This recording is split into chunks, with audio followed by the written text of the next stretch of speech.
यह गीजा का महान पिरामिड है जो 2600 वर्षों से भी अधिक समय से मिस्र के विस्तृत और विशाल रेगिस्तान में खड़ा हुआ है। अधिकांश मानव सभ्यता के लिए यह दुनिया की सबसे ऊंची संरचना थी। इसे हमेशा के लिए टिकने के लिए बनाया गया था क्योंकि यह एक देवता का निवास था। इसने भूकंप, कटाव और युद्धों का सामना किया है। कई लुटेरे, ब्रिटिश खोजकर्ता जिन्होंने डायनामाइट से रास्ता बनाया, यहाँ तक कि मिस्टर बीस्ट भी। 400-500 साल पहले किसी ने यह पत्थर यहीं रखा था। 2.3 मिलियन पत्थर के ब्लॉक, जिनमें से कुछ 50 मीट्रिक टन तक भारी हैं, इसे अब तक की सबसे भारी मानव निर्मित वस्तुओं में से एक बनाते हैं। इसे अविश्वसनीय सटीकता के साथ बनाया गया है। इसका आधार लगभग 7 न्यूयॉर्क सिटी ब्लॉक्स के आकार का है और लगभग पूरी तरह से समतल है, कभी भी 1 इंच से अधिक नहीं भटकता। चारों पक्ष प्रमुख दिशाओं के साथ लगभग पूरी सटीकता से संरेखित हैं, हजारों साल पहले जब कंपास का आविष्कार नहीं हुआ था। आज तक कोई नहीं जान पाया कि इसे सच में कैसे बनाया गया। वास्तव में महान पिरामिड को समझने के लिए हमने पूरी चीज का मॉडल बनाया और हम इसके निर्माण की 3 आकर्षक सिद्धांतों को संबोधित करेंगे। ये पिरामिडों की अद्भुत इंजीनियरिंग है।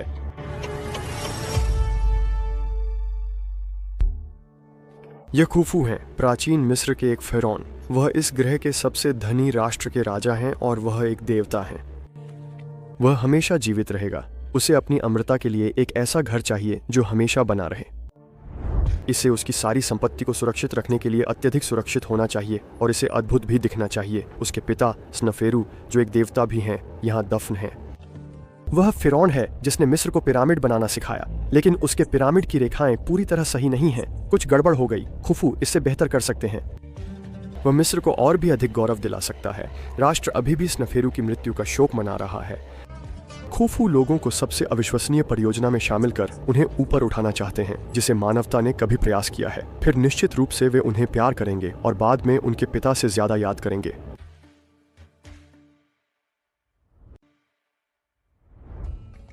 महान पिरामिड जैसी भव्य परियोजना केवल एक समृद्ध और संगठित राष्ट्र ही पूरा कर सकता है।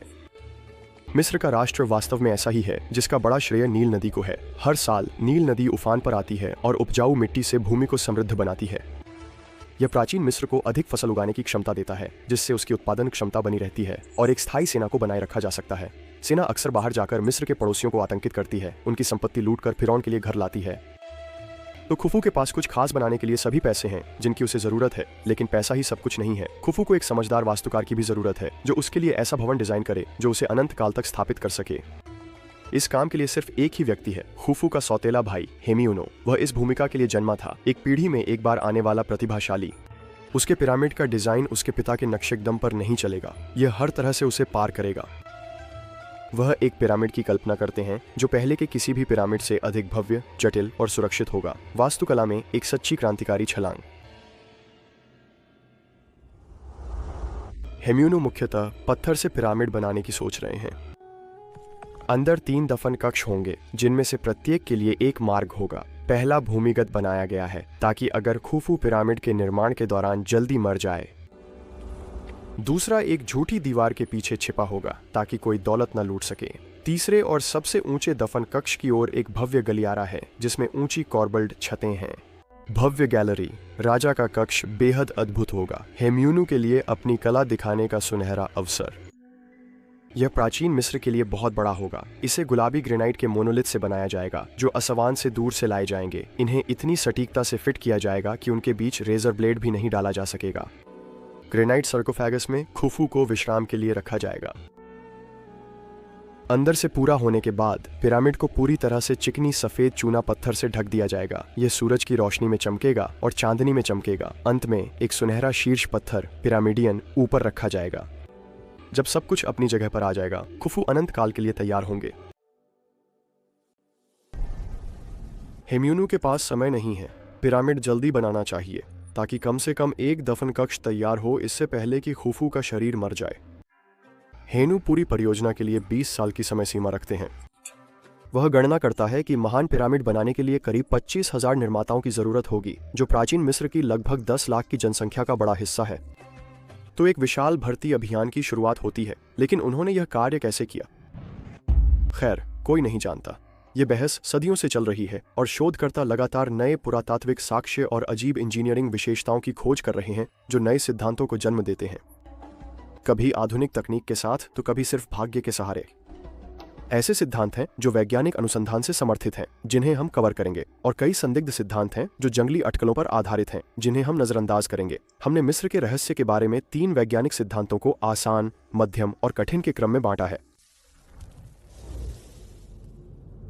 कल्पना करें कि आप और कुछ सहकर्मी एक डबल डेकर बस जितना भारी ब्लॉक 130 मीटर ऊंचाई तक उठाना है। आपके बॉस आपको केवल कुछ रस्सी, कुछ लकड़ी और कुछ मलबा देते हैं। अगर आपके पास कुछ भारी है तो आपको उसे कहीं ऊंचाई पर ले जाना होगा।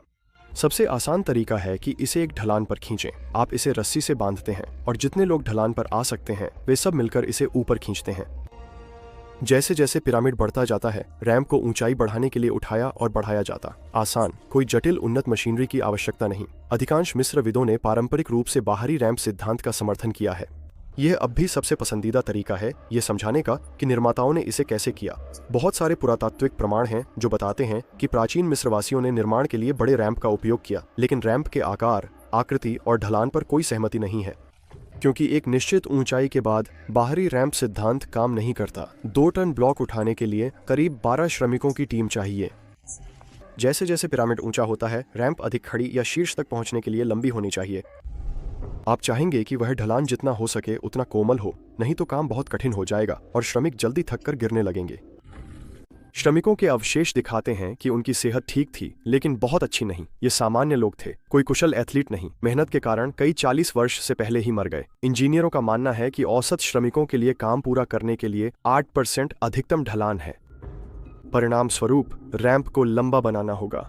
पिरामिड की पूरी 147 मीटर ऊंचाई तक रैंप बनाने के लिए एक पर्याप्त ढलान पर यह रैंप बहुत बहुत लंबा होना चाहिए, जैसे 1 किलोमीटर से भी अधिक। इसके लिए कुछ मिलियन टन सामग्री की आवश्यकता होगी, जो पूरी पिरामिड के 3 गुना तक हो सकती है। इतनी विशाल रैंप के अवशेष नहीं मिले हैं और इसे बनाने में हजारों मजदूरों को दशकों लगेंगे, सालों। खुफू के पास इतना समय नहीं था। रैंप को छोटा रखने का तरीका है। आप एक कॉर्कस्क्रू रैंप बना सकते हैं जो पहाड़ पर चढ़ने वाली सड़क की तरह किनारों के चारों ओर घूमता है। जब पिरामिड बढ़ता है, रैंप भी बढ़ता है और अंततः पिरामिड का हिस्सा बन जाता है। यह स्थान और सामग्री बचाने का एक स्मार्ट तरीका है और यह बता सकता है कि हमें अब तक किसी रैंप के अवशेष क्यों नहीं मिले। लेकिन इसके साथ एक पूरी नई समस्याओं का सेट आता है। पिरामिड के त्रिकोणीय चेहरे को नीचे से ऊपर तक ठीक 51.9 डिग्री पर सटीक रूप से बनाए रखना आवश्यक है। सर्वेक्षकों को लगातार किनारों को मापना होगा ताकि कोई विचलन न हो। यदि आप नीचे कुछ सेंटीमीटर से भी चूक जाते हैं तो ऊपर कई मीटर का अंतर हो सकता है। सर्पिल रैंप आपकी दृष्टि को रोकता है, जिससे पिरामिड की रेखाएं सीधी रखना मुश्किल हो जाता है। अंत में आपके पास एक टेढ़ा पिरामिड हो सकता है, लेकिन जैसा हम जानते हैं, ग्रे पिरामिड टेढ़ा नहीं है। यह हमें दूसरे विचार पर लाता है। यह 90 के दशक के अंत की बात है। एक फ्रांसीसी इंजीनियर हेनरी हुडिन पिरामिड्स पर एक डॉक्यूमेंट्री देख रहे हैं। यह बाहरी रैंप सिद्धांत से पिरामिड निर्माण की व्याख्या करता है, लेकिन हेनरी को संशय है। इंजीनियरिंग के नजरिए से यह समझ नहीं आता। वह अपने वास्तुकार बेटे जीन पियरे हुडिन को फोन करते हैं और उसकी राय पूछते हैं। जीन पियरे को यह दिलचस्प लगता है। प्राचीन मिस्र के बारे में ज्यादा जानकारी न होते हुए भी या पिरामिड का दौरा किए बिना वह सोचते हैं कि इन ब्लॉकों को उठाने के और कौन से तरीके हो सकते हैं। वह सालों तक मेहनत करता है, जब तक कि इसे मिस्रविदों के साथ साझा करने के लिए तैयार नहीं होता। ज्यादातर लोग उसे नजरअंदाज करते हैं। वह बाहरी है। यह क्षेत्र गेट कीपिंग के लिए कुख्यात है। फ्रेंच व्यक्ति कुछ नहीं जानता क्योंकि कोई सबूत नहीं है, लेकिन उनकी थ्योरी को अब समर्थन मिल रहा है क्योंकि ओडन ने खुद को एम्यूनू की जगह पर रखकर हर एक विवरण पर विचार किया है। उनकी थ्योरी यह भी बता सकती है कि सबसे भारी ग्रेनाइट बीम को 600 मजदूरों के बिना कैसे खींचा जा सकता था। यहां एक संक्षिप्त संस्करण है। एम्यूनू पिरामिड के पहले हिस्से लगभग 60 मीटर तक बाहरी रैंप का उपयोग करता है, लेकिन वह साधारण मलबे का रैंप नहीं बनाता। उसका रैंप चूना पत्थर से बना होता है, वही चूना पत्थर के ब्लॉक जो बाद में पिरामिड की ऊपरी परतों में बदलेंगे। इसका मतलब है कि हमने पिरामिड के आसपास किसी रैंप के अवशेष क्यों नहीं पाए हैं, वे हमारे सामने ही हैं। पिरामिड के विस्तृत निचले स्तरों और राजा के कक्ष के विशाल ग्रेनाइट बीम को खींचने के लिए बाहरी रैंप का उपयोग किया जाता है। सैकड़ों मजदूरों के लिए 50 टन के ब्लॉक को छोटी जगह में खींचना मुश्किल है। इसलिए एडम मानते हैं कि एम्यूनू ने 46 मीटर लंबे गलियारे ग्रैंड गैलरी को एक कुशल प्रतिकूल वजन प्रणाली के रूप में इस्तेमाल किया। यह बाहरी रैंप से अलग होता और इसका आकार व ढलान काउंटरवेट्स के साथ होता, जो श्रमिकों को ग्रेनाइट को किंग्स चैम्बर तक ले जाने में मदद करता। ग्रैंड गैलरी ग्रेट पिरामिड में एक रहस्यमय जगह है। इसके विवरण ने पुरातत्वविदों को उलझन में रखा है, जैसे यह इतनी ऊंची और संकरी क्यों है और इसके अंदर पत्थर की बेंच क्यों है। ओडन का मानना है कि ग्रैंड गैलरी भारी पत्थरों को रेल की तरह ले जाने में मदद करती है। पत्थर की बेंचें लकड़ी के रोलर्स पर गाड़ियों के लिए रेल हैं। ध्यान दें, कोई पहिए नहीं। मूल रूप से बाहरी रैंप के नीचे एक बड़ा ग्रेनाइट ब्लॉक ग्रैंड गैलरी के शीर्ष पर भारी ब्लॉकों से लदी ट्रॉली कार से रस्सी द्वारा जोड़ा जाता था। ट्रॉली कारें ग्रैंड गैलरी से लुढ़कतीं तो भारी ग्रेनाइट ब्लॉक रैंप पर खींचा जाता। ग्रैंड गैलरी में भारी वस्तु के बार बार टकराने से खरोंच के प्रमाण हैं। यह इस अनोखे गलियारे के उपयोग की संभावित व्याख्या है। भारी ग्रेनाइट बीम्स को जगह पर रखने के बाद बाहरी रैंप का काम पूरा हो चुका है। अब पिरामिड इतना ऊंचा हो गया है कि यह व्यावहारिक नहीं है, इसीलिए निर्माणकर्ता अपनी योजना बदलते हैं। वे बाहरी रैंप को तोड़कर उसके ब्लॉकों से पिरामिड का बाकी हिस्सा अंदर से बाहर की ओर बनाते हैं, एक आंतरिक रैंप के साथ, जैसे पार्किंग गैरेज में ड्राइव वे ऊपर की ओर घूमता है। इस दूसरे रैंप को नीचे से ऊपर बनाया गया होगा, करीब 7% की ढलान पर। यह सीधे ऊपर जाता जब तक कि यह पिरामिड के एक किनारे से नहीं मिलता, जहां यह बाईं ओर मुड़ता और दूसरे किनारे पर ऊपर बढ़ता। उसी ढलान पर रैंप पिरामिड के ऊपर जिगजैग करते हुए जारी रहता है। जैसे जैसे पिरामिड संकरा होता जाता है, रैंप की उड़ानें छोटी होती जाती हैं। नीचे से ऊपर तक आंतरिक रैंप 1 किलोमीटर से अधिक लंबा है। चिकनी चूना पत्थर की सतह पर स्लेज के जरिए ढलान पर भारी ब्लॉक ऊपर ले जाना आसान होता है, लेकिन जब रैंप कोने पर मुड़ता है तो उन भारी पत्थरों को घुमाना श्रमिकों के लिए बहुत कठिन हो जाता है। होडांग ने गणना की कि रैंप की चौड़ाई 3 मीटर से कम होनी चाहिए थी और श्रमिकों को ब्लॉक घुमाने के लिए खड़े होने की जगह चाहिए थी। वह यह प्रस्तावित करते हैं कि रैंप के प्रत्येक चरण के अंत में श्रमिकों के लिए ब्लॉक को मोड़ने के लिए एक बड़ा स्थान खुला छोड़ा गया होगा, संभवतः लकड़ी के लीवर या क्रेनों की मदद से। खाली स्थान श्रमिकों के लिए सांस लेने के लिए एक अच्छा स्थान भी होगा।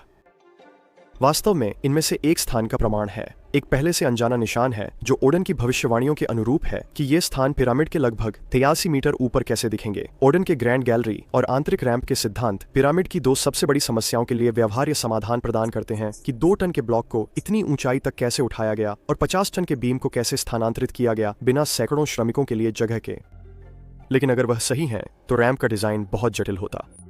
इसका मार्ग ऐसा डिजाइन होना चाहिए कि यह पिरामिड के किसी भी मार्ग या कक्ष से न टकराए। उनके सिद्धांत के आलोचक या तो इस बात से आश्वस्त नहीं हैं कि इसका निर्माण पुरातात्विक साक्ष्य से समर्थित है, या फिर आंतरिक रैंप को जटिल मानकर नकार देते हैं।